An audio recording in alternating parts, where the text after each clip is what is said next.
Η ζωή είναι στιγμές, μην τις προσπερνάς βιαστικά. Δεν είναι όσα θα αποκτήσεις, είναι όσα ζήσεις τελικά.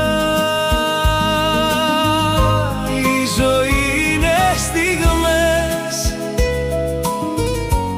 ένα τώρα, ένα εδώ.